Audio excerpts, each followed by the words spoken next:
Hello everyone and welcome to Valinko's channel. In today's video, I will show you how to change the Google Chrome address bar color. And now, let's get started.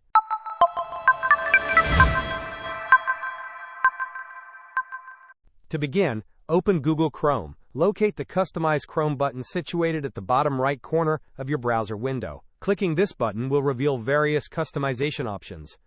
You will find a color selection area, where you can directly change the color of the address bar and other related interface elements. For a more comprehensive visual change, you can also choose a specific theme.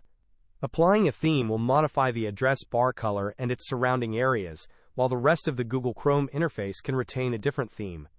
It is important to understand that when you are on the base Chrome page, these theme changes typically affect the entire browser. Hope this was helpful. Don't forget to like and subscribe if you enjoyed.